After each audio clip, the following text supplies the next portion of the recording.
Olá, meus amigos e meus irmãos, tudo bem com vocês? Que a graça de nosso Senhor Jesus Cristo, o amor de Deus e a comunhão do Espírito Santo sejam com todos vocês. E nosso estudo está baseado no livro Parábolas de Jesus, capítulo 17, Alento nas Dificuldades. Mas, antes de continuar, gostaria de pedir sua ajuda. Dê um like, se inscreva no canal, ative as notificações.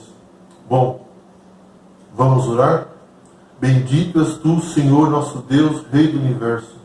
Venha abençoar nosso estudo de hoje. Envie seu Espírito Santo para que possamos entender o estudo da tua palavra. É o que pedimos, em nome de Jesus. Amém. Esta pequena parábola faz parte de um texto maior, no qual Jesus está tratando de uma forma muito ruim de viver em Israel. A divisão de grupos, a discriminação de pessoas, a falta de comunhão e de ajuda mútua entre elas. Usando o exemplo de um agricultor que intercede por uma figueira que o patrão lhe ordenou cortá-la e se compromete em gastar seu tempo trabalhar para ajudar o fortalecimento da planta e assim produzir frutos que tanto agradam seu patrão. Os ouvintes contaram a Jesus de um acontecimento que acabaram de causar grande sensação. Algumas medidas de Pôncio Pilatos, o governador da Judéia, escandalizaram o povo. Houvera um levante em Jerusalém e Pilatos tentara sufocá-la pela violência. Numa ocasião, seus soldados invadiram o átrio do templo e degolaram alguns peregrinos galileus no ato de oferecer seus sacrifícios. Os judeus consideravam a calamidade um castigo movido pelos pecados das vítimas, e aquelas que narravam esse ato de violência faziam com satisfação íntima. Segundo seu modo de ver, sua felicidade era prova de serem muito melhores e por isso mais favorecido de Deus do que aqueles galileus. Esperavam ouvir de Jesus palavras de condenação sobre esses homens que, sem dúvida, haveriam merecido a pena. Os discípulos de Jesus não aventuravam exprimir sua própria opinião sem ter ouvido a de seu mestre. Eles lhe deram lições adequadas no tocante a julgar o caráter de outros homens e a medir a retribuição conforme seu juízo acanhado. Contudo, esperavam que Cristo denunciasse esses homens como os mais pecadores que os demais. Grande foi sua surpresa pela resposta. Voltando-se para a multidão, o Salvador disse, vamos ler o que está escrito em Lucas 3, versículo 2? Ele, porém, lhe disse, pensais que esses galileus eram mais pecadores do que todos os outros galileus? Por terem padecido essas coisas? Não eram. Eu vos afirmo, se porém não vos arrependerdes, todos igualmente perecereis. Essas terríveis calamidades tinham por finalidade induzi-los a humilhar o coração e arrepender-se de seus pecados. A tempestade da vingança acumulava-se para desencadear-se logo sobre todos os que não se acharam refúgio em Cristo. Falando Jesus aos discípulos e à multidão, olhava com visão profética para o futuro e via Jerusalém sitiada por exércitos.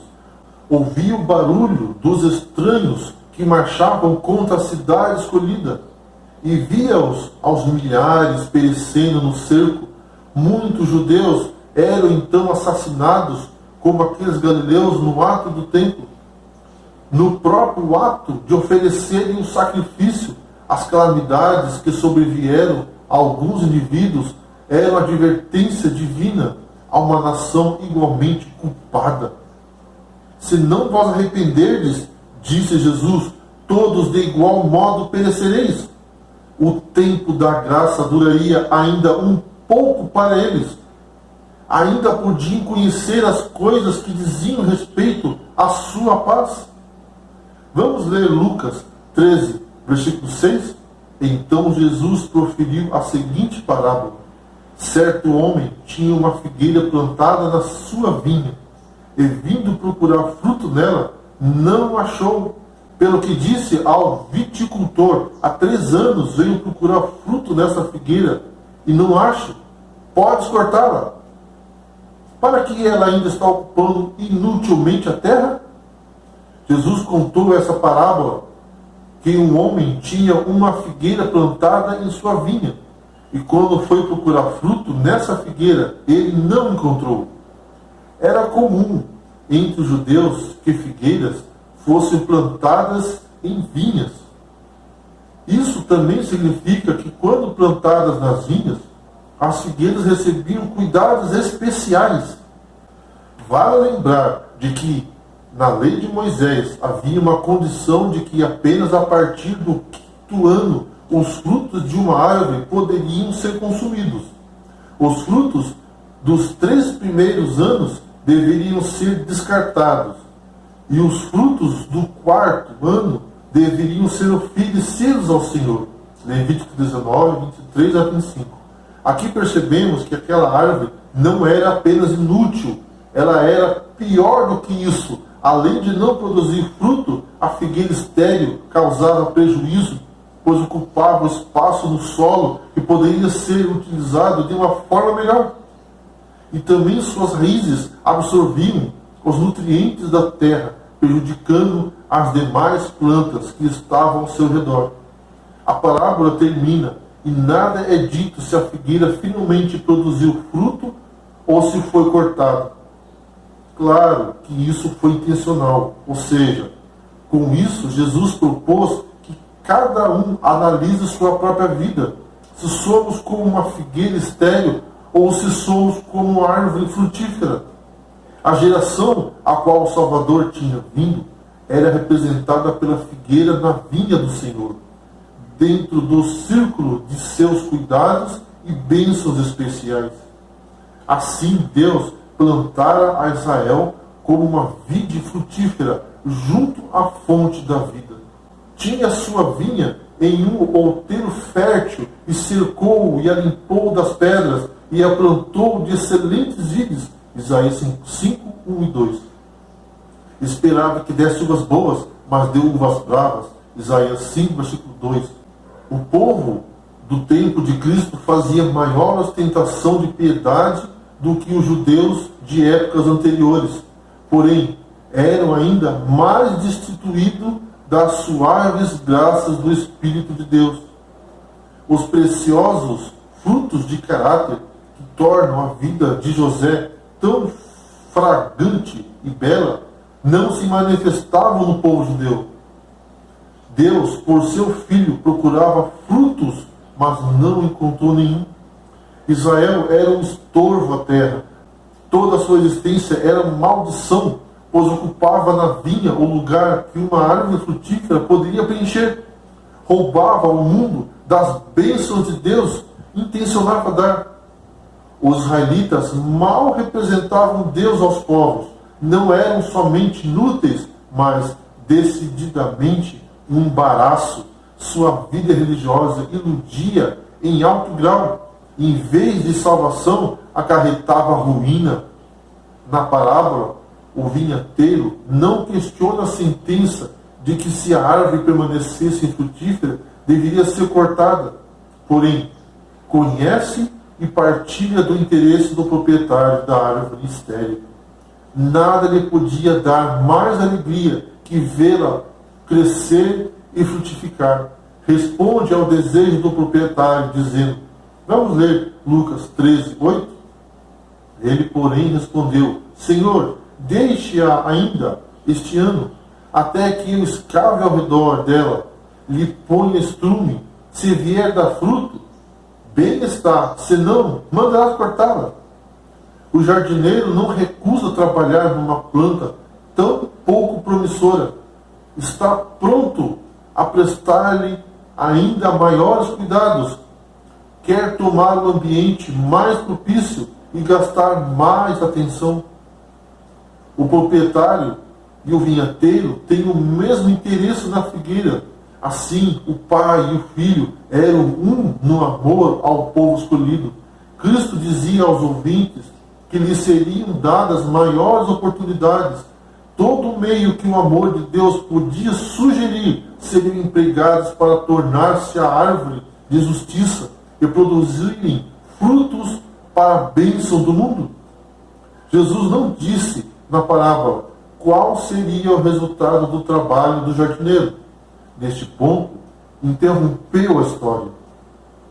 A conclusão dependia da geração que lhe ouvia as palavras. A mesma foi dada a severa advertência: se não, depois a mandarás cortar. Dependia deles se essas palavras irrevogáveis seriam pronunciadas. O dia da vingança estava próximo. Pelas calamidades sobrevindas a Israel, o proprietário da vinha advertia-os misericordiosamente da aniquilação da árvore estéril. Essa advertência é também dirigida a nós que vivemos nessa geração. És tu, ó coração indiferente, uma árvore infrutífera na vinha do Senhor? Será esta sentença endereçada em breve a ti? Quanto tempo recebeste suas dádivas? Quanto tempo tem ele vigiado e esperado uma retribuição de amor? Que privilégios tem em ser plantado em sua vinha e estar sob a proteção do jardineiro? Com quanta frequência a terna mensagem do Evangelho te comoveu o coração? Tomaste o nome de Cristo exteriormente? És membro da igreja, que é seu corpo. Contudo, está consciente de que nenhuma ligação vive com o grande coração de amor. A corrente de sua vida não flui através de ti. As doces graças de seu caráter, os frutos do Espírito, não são vistos em sua vida. A árvore estéril recebe a chuva, os raios do sol, os cuidados do jardineiro, suga alimento do solo, mas seus ramos infrutíferos só ensombram o chão, de modo que árvores produtoras não podem florescer sobre sua copa. Igualmente, as dádivas de Deus a ti concedidas não transmite bênção para o mundo. Roubas a outro privilégio que, se não fosse teu, seria deles. Embora talvez obscuramente reconheces que és um empecilho ao solo, contudo, Deus, em sua grande misericórdia, não te cortou, não te contempla friamente, não se volta com indiferença, nem te abandona à destruição. O misericordioso Salvador diz, concernente a ti: poupa ainda este ano, até que eu a escave e a esterque. Com que incansável amor Cristo servia ao povo de Israel durante o adicional período de graça? Na cruz orava: Pai, perdoa-lhe, porque não sabe o que fazem. Lucas 23, 34. Depois da ascensão, o Evangelho foi pregado primeiramente em Jerusalém. Ali foi derramado o Espírito Santo. Ali, a primeira igreja revelou o poder do Salvador ressurreto. Ali testemunhou Estevão, seu rosto como o rosto de um anjo, e depôs sua vida. Atos 6, versículo 15. Vamos ler Isaías 5, versículo 4. Que mais se podia fazer a minha vinha, que eu não lhe tenha feito? E como, esperando eu que desse uva boa, veio a dar uvas bravas? O coração que não atende às instâncias divinas se endurece até tornar-se insensível à influência do Espírito Santo. Então, sim, é dito: corta, porque ela ocupa ainda a terra inutilmente. Lucas 13, versículo 7. Hoje te convida: converte, ó Israel, ao Senhor teu Deus. Eu sararei a tua perversão, eu voluntariamente os amarei. Precisamos voltar para Deus e produzir urgentemente frutos dignos de arrependimento. Na figura do viticultor, vemos que Deus é paciente mas sua espera tem limites. O acesso à vida eterna é por tempo limitado. E aquele que não se arrepender e morrer em seus pecados estará condenado. Sendo assim, o tempo de invocar o Senhor é hoje, enquanto Ele está perto. Portanto, cada um de nós deve ter a preocupação de dar frutos, de se mostrar uma árvore frutífera em meio à plantação do Senhor. Vamos orar. Bendito és tu, Senhor, nosso Deus, Rei do Universo. Queremos entregar nossas vidas a ti, Senhor. Venha mudar nosso coração. Queremos ser uma figueira frutífera, plantada junto na vinha do Senhor. Perdoe nossos pecados. Dai-nos o teu Espírito Santo. Em nome de Jesus é o que pedimos. Amém. Que Deus abençoe cada um de vocês.